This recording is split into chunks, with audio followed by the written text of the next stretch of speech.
નમસ્તે. આદર્શ education society વતી તમારું સ્વાગત કરું છું. આપણે ધોરણ 9 સામાજિક વિજ્ઞાન વિષયનો અભ્યાસ કરીશું. પ્રકરણ 2 પ્રથમ વિશ્વયુદ્ધ અને રશિયન ક્રાંતિ. તો એમાં મિત્રો આપણે અભ્યાસ કરીએ કે પશ્ચિમ યુરોપના રાષ્ટ્રોની સામ્રાજ્યવાદી ભૂખ અને પ્રદેશ લાલસાને લીધે તેણે એશિયા અને આફ્રિકાના દેશોમાં જઈને સંસ્થાનો સ્થાપ્યા અને તેમની સત્તાનો વિસ્તાર કર્યો. પશ્ચિમ યુરોપના રાષ્ટ્રો એની સામ્રાજ્યવાદી નીતિ, સામ્રાજ્યવાદી ભૂખ એટલે સામ્રાજ્યવાદી નીતિ, વિસ્તાર વધારવાની નીતિ, સામ્રાજ્યવાદી ભૂખને એવું કહેવાય વિસ્તાર વધારવો. તો ભૂખ અને પ્રદેશ લાલસા કે જુદા જુદા પ્રદેશો પચાવી પાડવા અને ત્યાં શાસન કરવું, એ પ્રદેશ લાલસા લીધે એશિયા અને આફ્રિકાના દેશોમાં જઈને સંસ્થાનો કે કોઈ પણ પ્રદેશ ઉપર રાજકીય વર્ચસ્વ વધારવું. જેમ અંગ્રેજોએ આપણું ભારતમાં રાજકીય વર્ચસ્વ વધાર્યું હતું, તો ઇંગ્લેન્ડનું જે તે સમયે આપણે સંસ્થાન હતા તો સંસ્થાનો સ્થાપ્યા. બરાબર, ઇંગ્લેન્ડે ભારતમાં સંસ્થાન સ્થાપ્યું હતું. તો સામ્રાજ્યવાદી ભૂખ અને સંસ્થાનો સ્થાપવા અને તેમની સત્તાનો વિસ્તાર કર્યો. પરિણામે યુરોપના દેશો વચ્ચે સંસ્થાનો સ્થાપવાની સ્પર્ધા શરૂ થઈ ગઈ. યુરોપના દેશો વચ્ચે આવી સંસ્થાન સ્થાપવાની સ્પર્ધા થઈ. પશ્ચિમ યુરોપના આ સંસ્થાન મુખ્ય દેશોએ એશિયા આફ્રિકાના દેશોને આર્થિક, સામાજિક અને સાંસ્કૃતિક નુકસાન પહોંચાડ્યું હતું. પશ્ચિમ યુરોપના દેશો હતા કે જે સંસ્થાન મુખ્ય હતા, બરાબર, વધુ ને વધુ સંસ્થાન સ્થાપવા એવી એની લાલસા હતી. એણે એશિયા અને આફ્રિકાના દેશોને આર્થિક રીતે, સામાજિક રીતે, સાંસ્કૃતિક રીતે ઘણું બધું નુકસાન પહોંચાડ્યું. વિશ્વ રાજકારણમાં તેના એવા પરિણામ આવ્યા કે જેને લીધે પ્રથમ વિશ્વયુદ્ધ, રશિયાની બોલ્શેવિક ક્રાંતિ વગેરે જેવા અનેક બનાવોનું સર્જન થયું. વિશ્વ રાજકારણમાં એવા પરિણામ આવ્યા કે એને કારણે પ્રથમ વિશ્વયુદ્ધ થયું. આ જ પાઠમાં આપણે ભણશું મિત્રો, બોલ્શેવિક ક્રાંતિ આવા જ પાઠમાં ભણશું. બરાબર, તો પ્રથમ વિશ્વયુદ્ધ, રશિયાની બોલ્શેવિક ક્રાંતિ વગેરે જેવા અનેક બનાવોનું સર્જન થયું.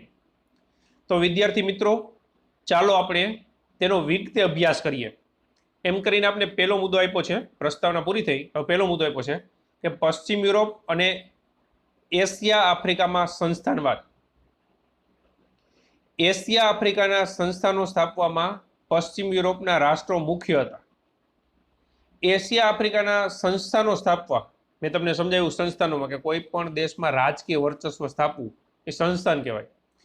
તો એમાં પશ્ચિમ યુરોપના રાષ્ટ્રો મુખ્ય હતા. તેમની આ સામ્રાજ્યવાદી લાલસાએ તેમના પાડોશી રાષ્ટ્રોને પણ છોડ્યા ન હતા. સામ્રાજ્યવાદી ભૂખ, વિસ્તાર વધારવાની ભૂખ હતી, એણે એના પાડોશી રાજ્યોને ના છેડા. નેધરલેન્ડ, બેલ્જિયમ અને લક્ઝમબર્ગ પર સ્પેનનો કબજો હતો. આપણે અંડરલાઈન કરશું કે નેધરલેન્ડ, બેલ્જિયમ અને લક્ઝમબર્ગ પર કયા દેશનો કબજો હતો? તો સ્પેનનો કબજો હતો. પાછળથી તેના કેટલાક પ્રદેશ ફ્રાન્સે પડાવી લીધા. સ્પેન આગળથી ફ્રાન્સે લઈ લીધા. પોર્ટુગીઝ શાસક બિનવારસ મૃત્યુ પામતા લોહીના સંબંધે સ્પેનના રાજા હસ્તક પોર્ટુગલ પણ આવી ગયું. પોર્ટુગીઝનો રાજા બિનવારસ એટલે વારસદાર નહોતા, એના સંતાન નહોતા, એ મૃત્યુ પામ્યા. એટલે લોહીના સંબંધને હિસાબે સ્પેનના રાજા પાસે પોર્ટુગલે આવી ગયું. જેને કારણે 6 દાયકા સુધી બિન યુરોપીય દેશોમાં સંસ્થાન સ્થાપવાનો ઇજારો એકમાત્ર સ્પેન પાસે રહ્યો હતો. આપણે અંડરલાઈન કરશું, 6 દાયકા સુધી બિન યુરોપિયન દેશોમાં સંસ્થાન સ્થાપવાનો ઇજારો કેની પાસે હતો? તો સ્પેન પાસે. શું કામે? કે પોર્ટુગીઝનો રાજા બિનવારસ મૃત્યુ પામ્યો એટલે પોર્ટુગીઝનું શાસન પણ સ્પેન પાસે આવી ગયું, સ્પેનના રાજા પાસે. એ જ રીતે ફ્રાન્સ અને ઓસ્ટ્રિયાની પ્રદેશ ભૂખનો શિકાર ઇટાલી તથા જર્મની રાજ્યો પણ બન્યા. ફ્રાન્સ અને ઓસ્ટ્રિયા યુરોપનો દેશ છે મિત્રો, બરાબર. એના પ્રદેશ ભૂખનો શિકાર ઇટાલી અને જર્મની એના યુરોપના દેશ બની ગયા. જોકે જ્યારે એશિયા આફ્રિકાના દેશો પર સ્વતંત્ર યુરોપીય સત્તાની પકડ મજબૂત બની રહી હતી, ત્યારે આ બધા દેશો સ્વતંત્ર થઈ ગયા હતા અને તેમણે પણ પોતાના અગાઉના માલિકોના માર્ગે ચાલી એશિયા આફ્રિકાના કેટલાક રાજ્યોને પોતાની સત્તા હસ્તક લીધા હતા. કે યુરોપના અમુક દેશો છે એ બીજા દેશોને સંસ્થાન બનાવી દેતા હતા, પણ ધીરે ધીરે એ સ્વતંત્ર થઈ ગયા અને એશિયા આફ્રિકાના દેશો પર સ્વતંત્ર યુરોપીય સત્તાનો પકડ મજબૂત બની હતી. ત્યારે આ બધા દેશ સ્વતંત્ર થઈ ગયા હતા અને બધા યુરોપિયન દેશો જે ગુલામ હતા એ અને ગુલામ નહોતા, બીજાને ગુલામ કરતા હતા એ દેશો પણ બરાબર એશિયા આફ્રિકાના કેટલાક રાજ્યોને પોતાની સત્તા હસ્તક લીધા હતા, કે એશિયા આફ્રિકાના દેશોને પોતાના સત્તામાં લઈ લીધા હતા અને સંસ્થાનો ત્યાં સ્થાપી દીધા હતા. એના પછી એશિયામાં સંસ્થાનવાદ, તો એમાં જોઈએ આપણે ઇંગ્લેન્ડ ભારતમાં પગદંડો જમાવ્યા પછી ભારતના પાડોશી દેશો શ્રીલંકા, મ્યાનમાર એટલે બર્મા, સિંગાપુર અને મલાયામાં પણ સામ્રાજ્ય સ્થાપ્યું હતું. ઇંગ્લેન્ડે ભારતમાં પગદંડો જમાવ્યો એના પછી પાડોશી દેશો શ્રીલંકા, મ્યાનમાર, સિંગાપુર, મલાયામાં સામ્રાજ્ય સ્થાપ્યું. ઇંગ્લેન્ડે આગળ વધી ચીનમાં પ્રવેશ કર્યો, પરંતુ અફીણના વેપારને કારણે ઇંગ્લેન્ડ અને ચીન વચ્ચે યુદ્ધ થયા, જેને ઇતિહાસમાં અફીણ વિગ્રહ તરીકે જાણીતા થયા છે. ક્યારે થયા? 1839 થી 42. જો ઇંગ્લેન્ડે ભારતમાં, આપણે મુદ્દો ભણીશી એશિયામાં સંસ્થાનવાદ, કે એશિયાની અંદર સંસ્થાન સ્થાપ્યા યુરોપીય પ્રજાએ. તો ઇંગ્લેન્ડે પહેલા ભારતને સંસ્થાન કર્યું, અહીંયા સંસ્થાન સ્થાપ્યું. પછી આપણા પાડોશી દેશ શ્રીલંકા, મ્યાનમાર એટલે બર્મા, મ્યાનમાર એટલે સિંગાપુર, મલાયા, ત્યાં સામ્રાજ્ય સ્થાપ્યું. હવે આગળ વધીને ઇંગ્લેન્ડમાં ગયા, ત્યાં અફીણના વેપારને કારણે ઇંગ્લેન્ડ અને ચીન વચ્ચે યુદ્ધ થયું. ક્યારે થયું? તો 1839 થી 42. એને ઇતિહાસમાં અફીણ વિગ્રહ તરીકે ઓળખાય છે. આ યુદ્ધમાં ચીનનો પરાજય થવાથી બીજા 5 બંદરો વેપાર માટે મળતા ઇંગ્લેન્ડની સત્તામાં વધારો થયો. ઇંગ્લેન્ડ યુદ્ધમાં વિજય પામ્યું એટલે ચીનનો પરાજય થયો, એટલે 5 બંદરો ઇંગ્લેન્ડને આપવા પડ્યા. ચીનની નબળાઈનો લાભ લઈ Japan, Russia, Germany, France, Belgium અને અમેરિકાએ પણ વેપારી અને રાજકીય અધિકારો મેળવ્યા હતા. કે ચીનની નબળાઈનો લાભ લઈ ઇંગ્લેન્ડ યુદ્ધ જીતી ગયું એટલે ચીનનો પરાજય થયો. એ જોઈ અને બીજાને ખબર પડી કે આ એટલું શક્તિશાળી રાષ્ટ્ર નથી, એટલે Japan, Russia, Germany, France, Belgium અને અમેરિકાએ પણ વેપારી અને રાજકીય અધિકારો મેળવ્યા હતા. પશ્ચિમ એશિયાના રણ વિસ્તારમાં વિપુલ પ્રમાણમાં નીકળતા ખનિજ તેલે યુરોપીય પ્રજાઓને સંસ્થાનો સ્થાપવા આકર્ષ્યા હતા. જે પશ્ચિમ એશિયાના રણ વિસ્તાર હતો બરાબર, ત્યાં ખનિજ તેલ નીકળે તો એ યુરોપીય પ્રજાને આ સંસ્થાનો સ્થાપવા આકર્ષ્યા. કે ખનિજ તેલ છે એ સમયે ખૂબ જ ઉપયોગી હતું અને આગળ જતા એને ખબર જ હતી કે આનો ઉપયોગ વધે છે અને અત્યારે આપણે મિત્રો વધુને વધુ ઉપયોગ કરીશું. તમને ખ્યાલ છે પેટ્રોલ, ડીઝલ, પેટ્રોલિયમ પેદાશનો. ઇંગ્લેન્ડ, જર્મની, રશિયા અને અમેરિકાએ Iran, Iraq, Kuwait, Saudi Arabia અને બહેરીનમાં તેલ કંપનીઓ સ્થાપી પોતાના હિત જાળવવામાં પ્રયાસ કર્યા હતા.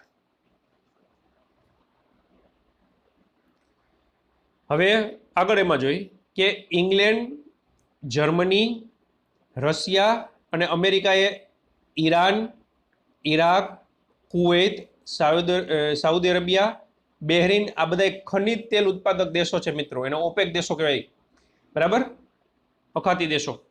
તો કંપનીઓ સ્થાપી પોતાના હિત જાળવવાના પ્રયાસ કર્યા હતા. તો આ રીતે એશિયામાં સંસ્થાનો સ્થાપ્યા. હવે જોઈએ આગળ આફ્રિકામાં સંસ્થાનો. આફ્રિકામાં સંસ્થાનવાદ 15મી સદીના અંત ભાગમાં આફ્રિકાના દક્ષિણ ભાગમાં સૌપ્રથમ ડચ પ્રજાએ સંસ્થાન સ્થાપ્યા. કારણ કે પેલા અંધારિયો ખંડ કહેવાતો આફ્રિકા ખંડ એટલે બરાબર. તો 15મી સદીના અંત ભાગમાં આફ્રિકાના દક્ષિણ ભાગમાં સૌપ્રથમ ડચ પ્રજાએ સંસ્થાન સ્થાપ્યું. ત્યારબાદ ઇંગ્લેન્ડે કેપમાં અને ફ્રાન્સે ઉત્તર આફ્રિકાના અલ્જીરિયામાં વેપારી મથક સ્થાપ્યા હતા. સૌપ્રથમ ડચ પ્રજાએ સંસ્થાન આપ્યું, ત્યારબાદ ઇંગ્લેન્ડે કેપમાં સંસ્થાન કર્યું અને ફ્રાન્સે ઉત્તર આફ્રિકાના અલ્જીરિયામાં વેપારી મથક સ્થાપ્યા. ઔદ્યોગિક ક્રાંતિને કારણે કાચા માલની પ્રાપ્તિ અને તૈયાર માલના વેચાણ માટે આફ્રિકાનો વિશાળ વિસ્તાર વધુ અનુકૂળ જણાતા યુરોપિયન દેશોએ સંસ્થાન સ્થાપવા સ્પર્ધા કરી. યુરોપમાં ઔદ્યોગિક ક્રાંતિ થઈ મિત્રો 1750 થી 1830. આમ તો 100 વર્ષનો સમયગાળો છે, પણ ઇતિહાસમાં આવા આંકડા લખેલા આવે છે. 1750 થી 1830. ઔદ્યોગિક ક્રાંતિમાં શું થયું? તો હાથ બનાવટની જે વસ્તુ હતી કારખાનામાં બનવા માંડી મિત્રો. કારખાનામાં બને એટલે સ્વાભાવિક છે કે એને વધુ ઉત્પાદન થાય એટલે કાચો માલ એ વધુ જોઈએ, અને વધુ ઉત્પાદન થાય એટલે તૈયાર માલ એ વધુ થાય. તો કાચો માલ વધુ જોઈએ તો કાચો માલ બીજેથી લાવો અને તૈયાર માલ બીજે વેચવો. એ ઔદ્યોગિક ક્રાંતિને કારણે કાચા માલની પ્રાપ્તિ અને તૈયાર માલના વેચાણ માટે આફ્રિકાનો વિશાળ વિસ્તાર વધુ અનુકૂળ જણાયો. યુરોપના દેશોએ સંસ્થાનો સ્થાપવા સ્પર્ધા કરી, કે એકબીજા દેશોએ સ્પર્ધા કરી કે ભાઈ આફ્રિકાના 3 દેશમાં આપણે સંસ્થાન સ્થાપવું, તો બીજો 4 દેશમાં સંસ્થાન સ્થાપવાનું કરે, સ્પર્ધા કરી. બેલ્જિયમના રાજા લિયોપોલ્ડે કોંગોનો વિશાળ પ્રદેશ કબજે કરી પોતાની સત્તા સ્થાપી. ઇંગ્લેન્ડે ઇજિપ્ત, પૂર્વ આફ્રિકાના કેટલાક વિસ્તારો તેમજ દક્ષિણ આફ્રિકાના પ્રદેશોમાં પોતાના મથકો સ્થાપ્યા. ઇંગ્લેન્ડે ઇજિપ્ત, પૂર્વ આફ્રિકાના કેટલાક વિસ્તારો, દક્ષિણ આફ્રિકાના કેટલાક દેશો એમાં મથકો સ્થાપ્યા. ફ્રાન્સે ટ્યુનિશિયા, મોરેસ્કો અને પશ્ચિમ આફ્રિકાના પ્રદેશમાં પોતાનું રાજ્ય સ્થાપ્યું. જર્મનીએ પૂર્વ તથા પશ્ચિમ આફ્રિકાના કેટલાક પ્રદેશમાં પોતાનું સામ્રાજ્ય વિસ્તાર્યું. એટલે મિત્રો યુરોપના દેશ છે ને એ સામ્રાજ્ય અહીંયા આફ્રિકાના દેશોમાં વધારે છે. ઇટાલીએ રાતા સમુદ્રની આજુબાજુના આફ્રિકન પ્રદેશો કબજે કર્યા. ઇટાલીએ ક્યાં? તો રાતા સમુદ્ર આજુબાજુના. સ્પેન અને પોર્ટુગલે પણ આફ્રિકાના કેટલાક પ્રદેશો કબજો કર્યો. આ પ્રાદેશિક વિસ્તારો મેળવવાની સ્પર્ધા વચ્ચે બર્લિન ખાતે યુરોપીય રાજ્યોની એક પરિષદ મળી 1884-85. આપણે અંડરલાઈન કરશું. બર્લિનમાં આ બધા યુરોપિયન દેશોની એક મીટિંગ મળી. ક્યારે? 1884-85. જેમાં આફ્રિકાના જુદા જુદા પ્રદેશ વેચી લેવામાં આવ્યા. એ બધા દેશોએ આફ્રિકાના દેશો વેચી લે. ભાઈ ઇંગ્લેન્ડ તો તમારો 3 દેશ, સ્પેન તમારા 2 દેશ, બરાબર, એમ પોર્ટુગલ તો તમારા આટલા દેશ, એવું વેચી લીધું. આફ્રિકાના આટલા દેશો વેચી લીધા. આ પ્રમાણે સમગ્ર આફ્રિકામાં યુરોપિયન વિવિધ દેશોનું સામ્રાજ્ય સ્થપાયું હતું. આફ્રિકાની અંદર જુદા જુદા દેશોનું સામ્રાજ્ય સ્થપાયું.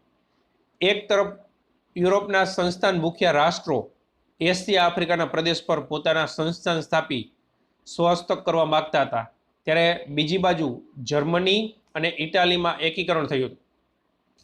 એક બાજુ યુરોપના સંસ્થાન મુખ્ય રાષ્ટ્રો છે એ એશિયા આફ્રિકાના પ્રદેશ પોતાના સંસ્થાન સ્થાપી સ્વહસ્તક કરવા માંગતા હતા, કે એશિયાના આફ્રિકાના દેશોને ત્યાં સાદી ભાષામાં કહો તો ગુલામ બનાવવા, એની ઉપર શાસન કરવું, બરાબર, સંસ્થાન સ્થાપવાની સ્વહસ્તક કરવા માંગતા હતા. ત્યારે બીજી બાજુ જર્મની અને ઇટાલીમાં એકીકરણ થયું.